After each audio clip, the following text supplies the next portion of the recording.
So we continue working on strategy, and this time we'll study a game played by Marshall against Capablanca. This is a classic played in New York in year 1918. So let's get started. White plays d4, Marshall was playing white, Capablanca was playing black, d5, knight f3. We know c4, queen's gambit is white's main move. When he plays knight f3, he's avoiding a couple of sublines. For instance, if white goes c4, we can play the Albin counter gambit with e5, or I should say a counter attack. We can also consider the Chigorin with knight c6.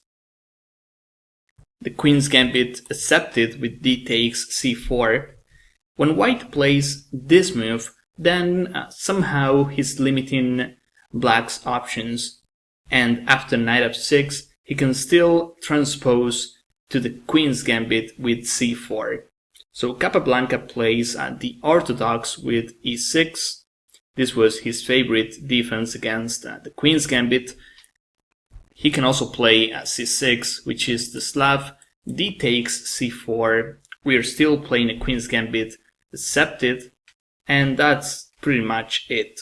I mean, we have to protect our pawn on d5, otherwise he'll take and we won't have any center. So e6, we are always ready to retake on d5 with a pawn, knight c3, and here Capablanca continues within orthodox territory. If we play a move like bishop b4, that would be the Ragozin. Bishop e7 is the main line of the orthodox. D takes c4 is the Vienna variation. c5 would be a Tarrasch. And we can also consider this move a6, which doesn't have a name. I mean, this variation, I think it's the a6 variation.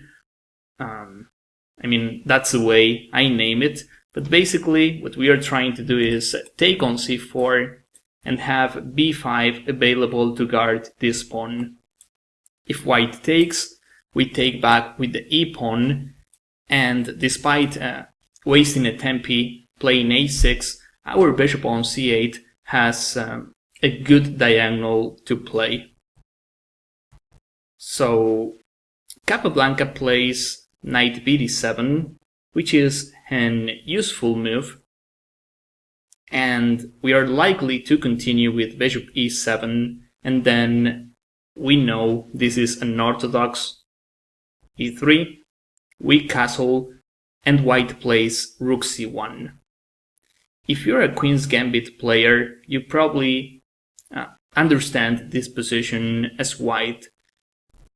He plays rook c1 because he wants to stay with the bishop there. I mean, if he plays bishop e2 or bishop d3, we'll take, and then white is taking on c4 in two tempis. On the other hand, if he plays rook c1 or queen c2, or let's say a3, if he plays an useful move and we take, then he'll take on c4 in one step. So this is actually a huge difference.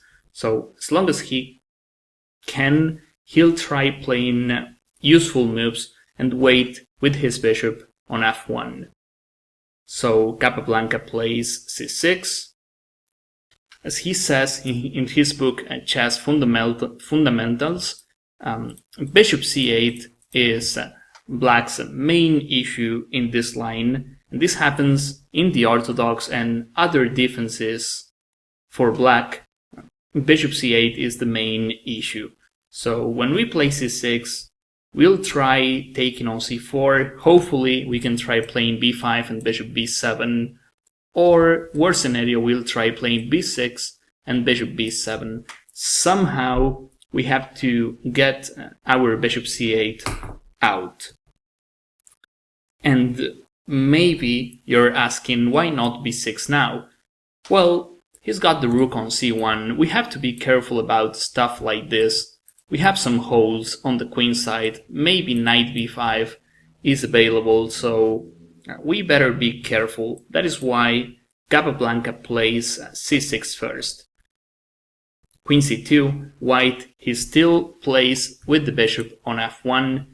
He's making every useful move possible. And here Capablanca plays his favorite variation, d takes c4. This doesn't look like the most accurate move, because then white takes on c4. Whoops, I mean this arrow. If we take on c4, then white retakes in one tempo.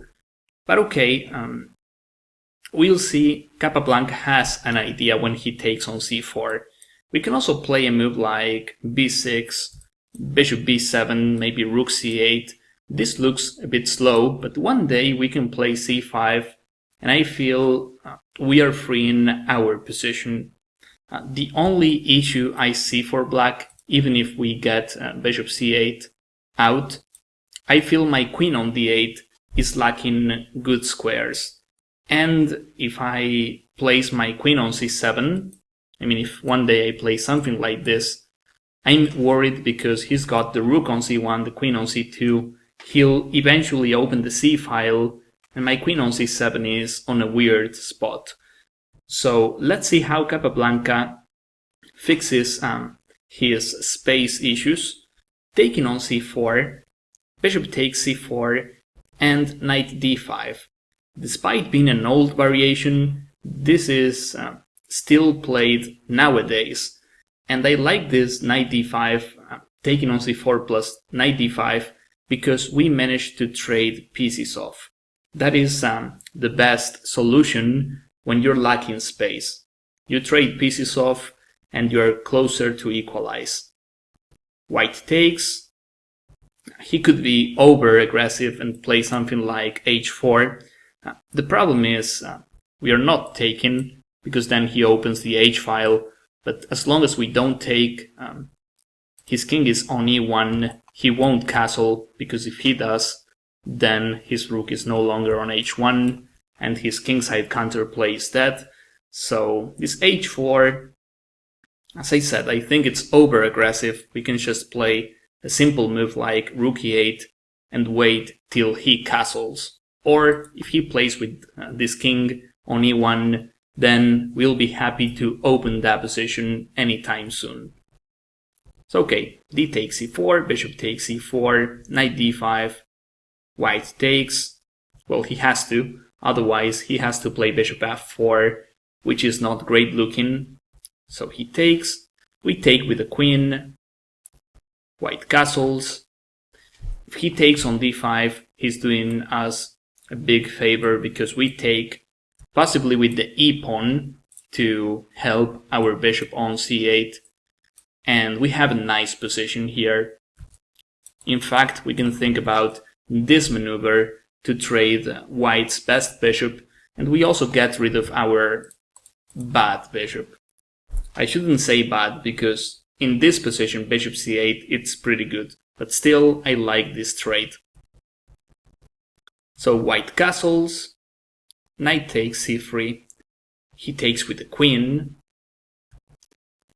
Well, this is something we can discuss. I mean, from the strategy point of view, pawn takes is good as well, because white brings a side pawn to the center. He can try playing e4 next, and as you can see, he's got a Grunfeld center. Even if white takes with the b-pawn, we can still play as black plays in the main line. That is b6, bishop b7, and c5. And okay, it is true that white has a better center, but it is also fair to say my position as black is great looking, it looks solid, so there's not much to worry about. Queen takes, it looks better because basically he stops us from playing e5, which looks like our freeing move. So queen takes, he also keeps the c file open, so maybe he'll try something like b4. But still, we are not looking to play e5 yet.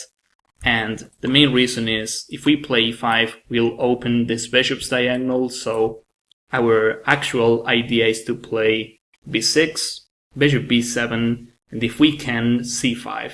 If we play that, we are fully equalizing. So white plays e4, bishop b7, still c5 is pretty close. White plays rook f, e1. Here comes one of the main positions of this game. Can we play c5? Possibly. I mean, if I were black, I would consider this move. Although, if I follow my gut, I would say I should develop my rooks first. Analyzing with an engine, we discover c5 is possible, and we're just fine. I mean, there's no way for white to punish our c5 advance. I smell after rook e1, if c5, he'll likely play this move. And after this, we take queen d6, and then he'll try removing our queen from d6. The queen is not the best blockader for a pawn. I would prefer having a knight on d6. So here maybe he plays this move or knight d2. I have to say we are pretty good here as black because we stop knight e4. That d5 pawn, it's either a fortress or a weakness. And if I had to bet, I would say it's a weakness. So knowing this variation, I would play c5. Maybe white, he has to play something else. Maybe a quiet move like queen e3. And yes, that position, it looks pretty equal to me. So rook f e1, as I was saying, we can also develop our rooks before playing c5. And Capablanca plays rook f d8. And we see some arrows here. As you can see, we prepare rook ac8, maybe knight f6, and our move c5. White goes d5, and he's attacking before we play c5. That is interesting, and this is something I like from black's point of view. Think about it, we have a solid position, so if you have a solid position, you don't have to be afraid. Here white, he's attacking with basically nothing. Our king is safe, and d5, I mean, the worst thing that can happen to us is a couple of trades. After d5, well, if we take, then we are falling into white's trap, because now he's getting some activity. He takes on c6, bishop takes, and okay, he wins a pawn with bishop takes f7. But this happens if we help. I mean, we have to take on d5 with the e pawn. Maybe if we take with the c pawn, it's different, although we are still helping a bit because now he's got some pressure on the e file. But what happens if we don't take? Capablanca, in a previous game against Gostick, he played knight f8, and I feel that position remains equal. If he takes here, bishop takes, then we play rook ac8. Even if he plays this weird move, we take, and then we can take on a2. He's not even winning a pawn. So the simple knight f8 keeps things under control, but Capablanca improved on his previous game, and here he plays the active knight c5. If white takes on e6, then we can just play knight takes e6, and if he takes on c6, well, bishop takes c6 is a great move, and our bishop is, our pieces are on better positions. As you can see, despite having equal material, we have a slight initiative. Bishop c4 is passive, and our bishop is stronger. So knight c5 is Capablanca's move. The question is, what happens if he goes b4? Well, if he plays this, we already have some tactics going on. It is important to calculate, to do tactics daily, because we have to be able to find moves like this. Rook takes, c takes d5, and it's not over yet. Despite this fourchette, he can still play this. And here comes our winning move. We play f5, g7 is under control. We take the bishop on c4, and we're simply up a pawn. Pawn up plus this powerful bishop. So b4 is not even possible for white. He plays the reasonable move. D takes e6. We take with the knight. There's no way we take with the pawn because we are creating endless weaknesses on the king side. That's not the idea. And white decides to take. If he doesn't take, we'll probably play a move like c5, and again, this position looks equal to me. And despite having an equal position, both white and black, they can both win. It is equal in chances, it's not super equal. I mean, it's not a draw by repetition or king against king endgame. We have 3 against 2 on the queen side, he's got 4 against 3 on the king side. We have some imbalances. So, as black, we should be happy because we are already equalizing. When he takes though, okay, we take with the queen, we have to play the active retake. We're attacking on a2, and most important, we have a bishop. And we know a bishop is usually better than a knight, especially if we are playing an open position.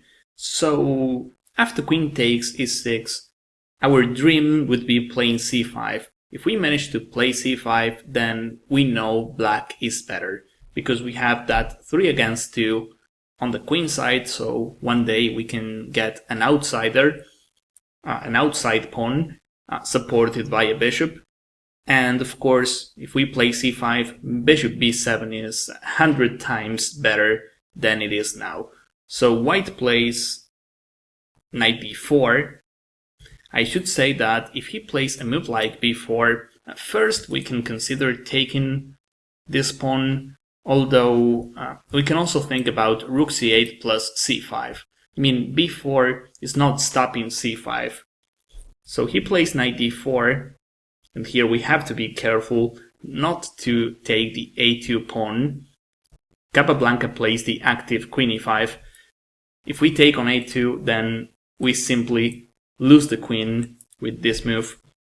So queen e5 is the right move. Why? Because it is active. Remember, in endgames or middle games, openings, in every phase of the game, try playing active chess. If you go for passive moves, it's usually not the right way, because it is easier to play when you have the initiative. A move like queen d7 is possible. If he takes on c6, I have rook c8, but he has knight f5. And this is what I'm talking about. He's got the initiative, we have to play a move like f6, and suddenly he's way too active. And this is not what we are looking for. So, queen e5, despite sacrificing the c6 pawn, we have activity, we have the bishop on b7. As you'll see, we have the chance of entering his second rank, so I prefer sacrificing a pawn and having activity than playing the opposite. So knight takes c6, we take. Now an in-between move like knight e7 check is losing because we have king f8. This is worth pointing out, king f8, rook takes, we take, rook c7, we have rook d7, so white has to play rook takes c3 and rook d2. We are not taking the knight on c6 because it looks beautiful, but this knight is not doing much, is not being supported by a pawn. This check on e7 is useless because we have king f8. So, as I said, we go for active moves like rook d2. Okay, so in this position, white, he tries protecting his material, and this was his biggest mistake in this game. He plays this move, rook b1, which is not the right move. He should have played something like knight e7, king f8, and rook c7. And as you can see, he's also going for some kind of activity. What we'll do now is we'll finish this part 1 of this video, and during part 2 we'll study this endgame carefully, because believe it or not, when we play rook d2 at move 20, the game is just getting started. Maybe it was a quick turnaround from the middle game, or from the opening to the middle game, or even pre-endgame. It's like we had a quick middle game, but the game is just beginning here, and we'll try taking our chances as black, because as we said, we have the initiative. So we'll finish part 1 here. I hope you found this useful, and of course I want to see you guys during part 2. Thank you. Okay, so we continue analyzing this game between Marshall and Capablanca. We left this position at move 20, rook d2, and we were discussing that white here, he needs to find an active continuation. Despite being up a pawn, he cannot chill and play a move like rook b1, which is what he played actually.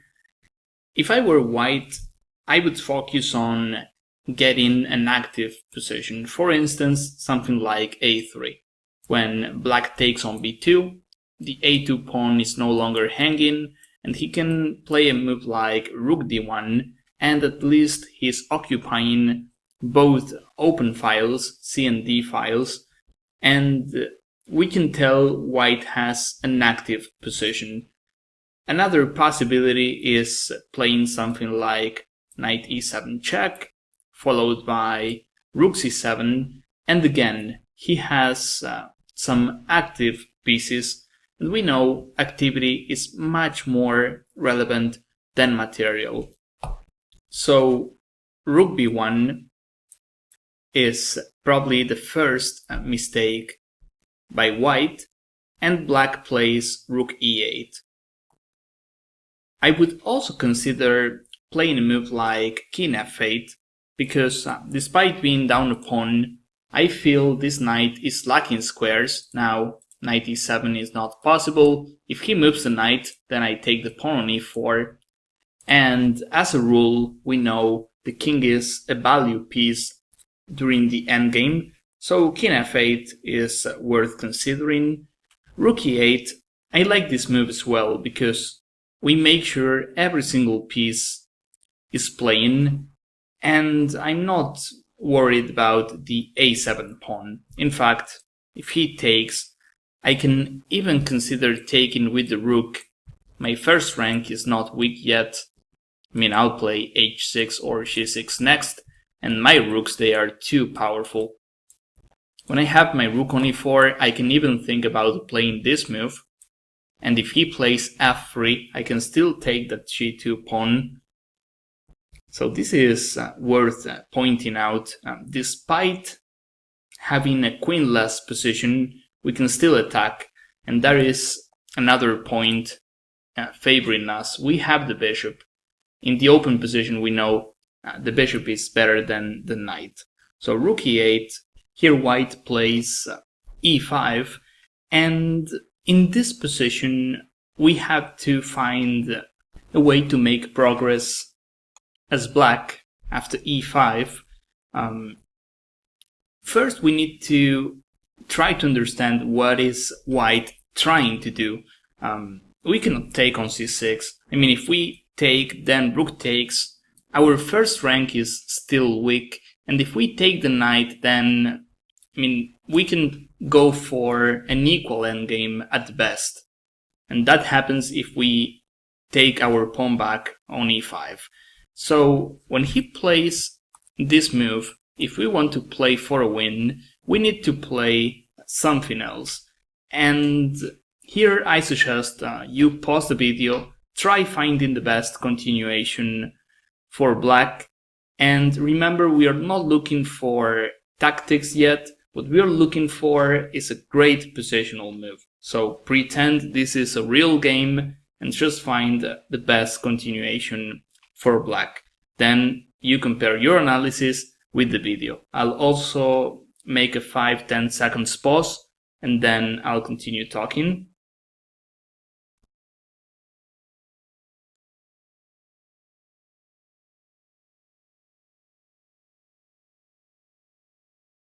Okay, so here comes the main move of this game. At first glance, the first move I look at is rook e6, because I'm attacking the knight. I might think about stuff like this, trying to mate him, but okay, he can take on a7.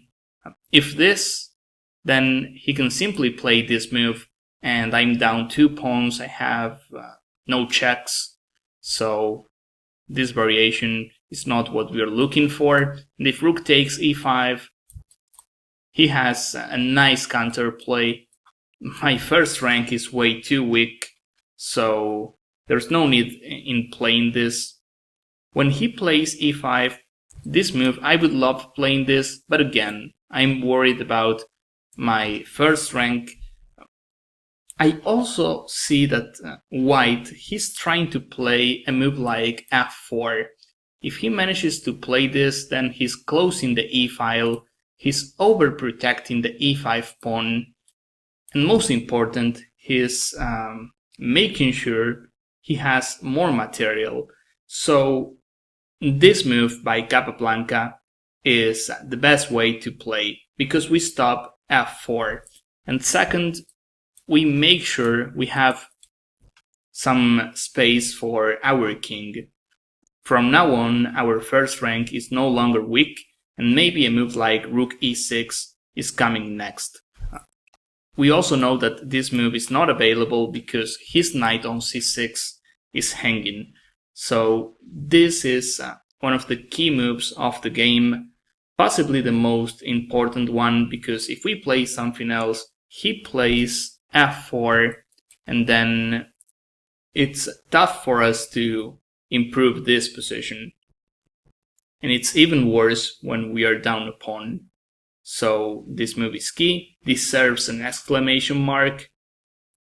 White goes for h4, and I like it. I mean, he's trying to deviate our pawn from g5. But okay, we'll take. I mean, it is good to get our material back. We still have our bishop on b7. h6, I mean, this is possible, but we trade some pieces off. Maybe he can take on a7, rook takes, e5. Now, we no longer have this idea because of the h4, pawn takes, g5. And I get the feeling white will be able to hold this. For instance, bishop d5, knight c6, we take, rook takes. We definitely have enough counterplay to draw this. Maybe we can fight for a little bit, but you get the feeling this is going to be a draw, especially if he plays a move like this, or rook f1. So we can go for more than that. As I said, despite having a queenless position, we can still attack. Our bishop on b7 is way too powerful, and his knight on c6 is not special at all, because it's not well supported. If it was supported with a pawn on b5 or d5, that would be different. Or if this knight for some reason was on d6 and he has f4, e5, that's a different story as well. So h4, we take. Here we have another advantage, we stop the check. So this couldn't be much better. And white plays rook e1. At this point, we see Marshall, he's trying to get some activity with rook e1. But yeah, if he plays anything else, he's in some kind of Sux one. He cannot play his rook on b1. At this point, I feel bishop takes knight is a threat.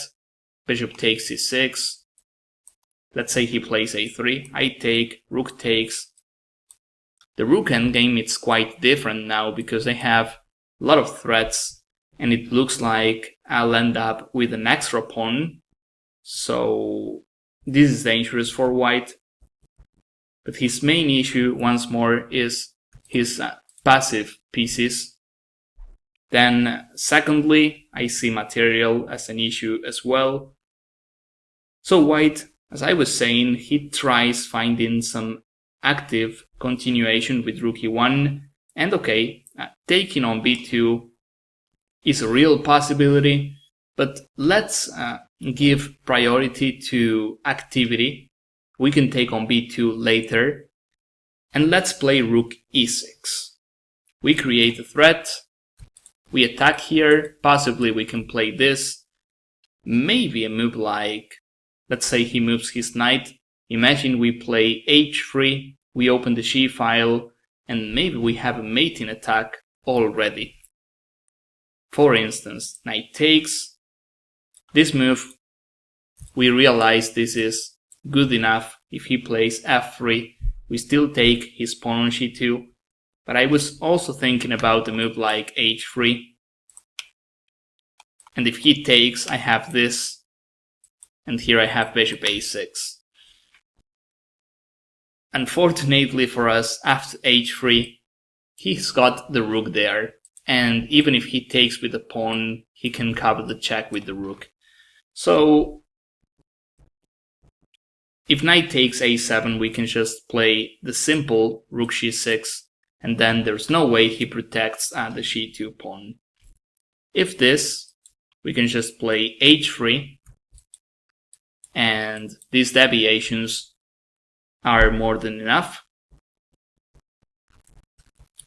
So after rook e6, white decides to play rook ec1.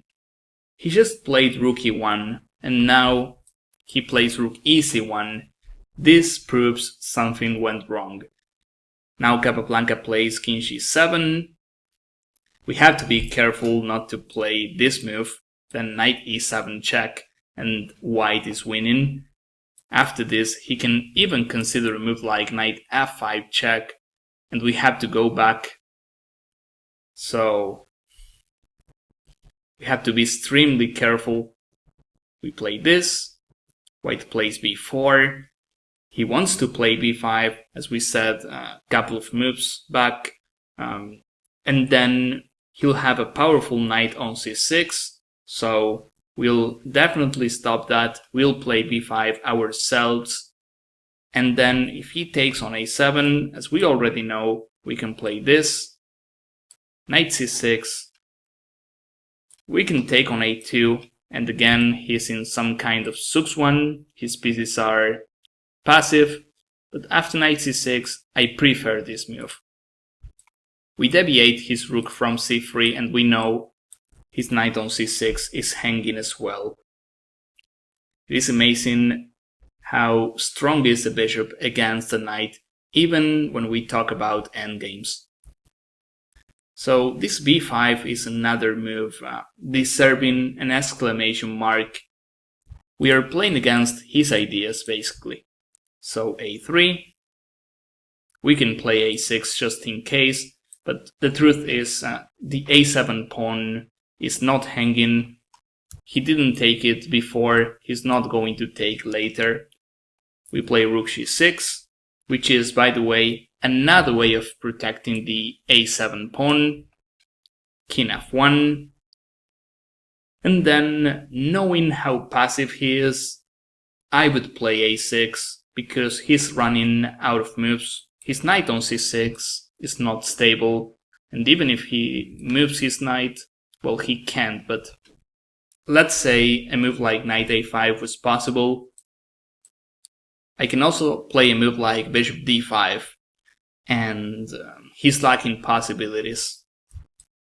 His knight is under control, so That is why a move like a6 is something to be considered, because when you're attacking, and I say this during my attacking videos, it's good to slow down sometimes, to play a quiet move and let your opponent do the mistake.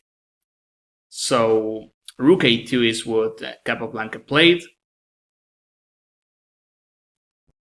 White plays this move, and we'll see this is the final mistake. He should have played something like e6. If you think about it, he's in a 6-1 here. Whatever he plays, he's gonna lose something. If he moves rook c3, he might lose the knight on c6 or the a3 pawn. The same goes if he moves his rook on c1. So maybe a move like this is what that position requires. If I take with my rook, then this pawn is not hanging and knight d8 becomes possible. If we take with the pawn, well, at least my rook on g6 is no longer attacking the knight, so maybe he has some counterplay with rook d3. Again, white, despite being lost, he has to try some active move like e6. Remember that concept. Always go for active continuations. I'm sorry about this cold. It's pretty cold here in Buenos Aires at the moment, so I'm sorry about that. Rook a2, white plays what I would call the final mistake of this game, because when he plays this move, he's placing his king on the same file as our rook, and now we have the simple deviation h3. As we know, this rook on c3 is overloaded, so he has to play this move.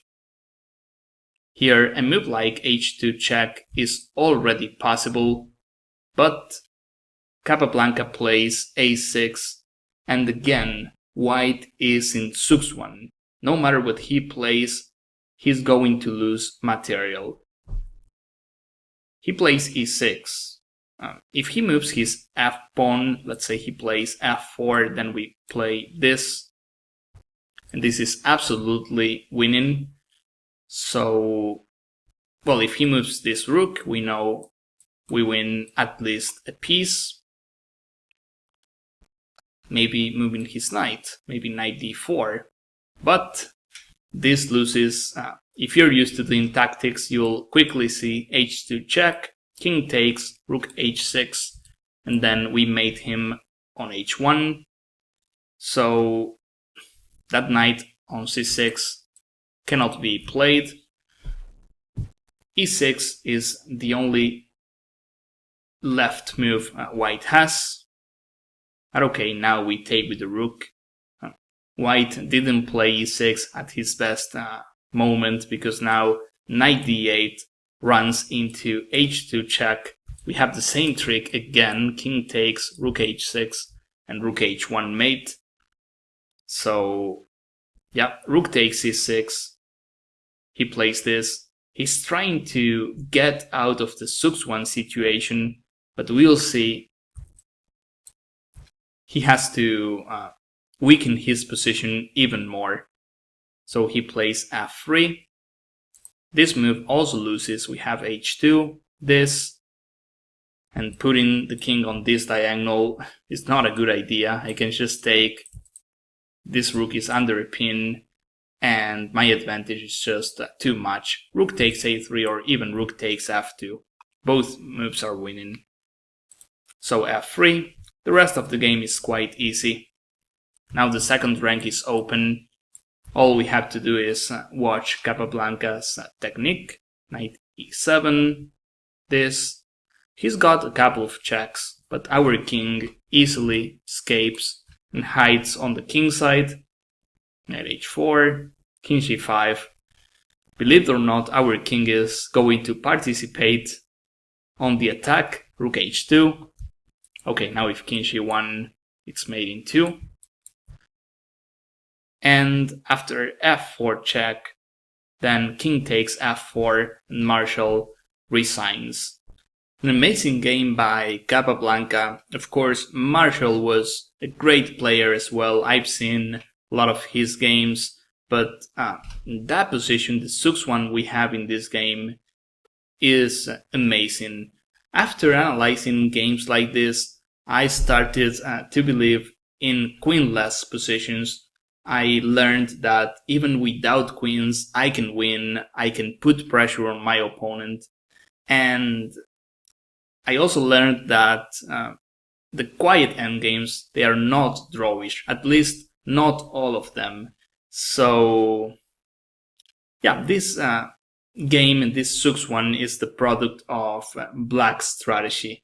Again, I would like to point out that the difference between the bishop and the knight, pieces activity, which is more important than material, all these concepts are the concepts we have to focus on when we analyze games like this. So I hope this game was interesting. I hope you found this useful. And of course, I would like to see you guys in my next videos. Thank you.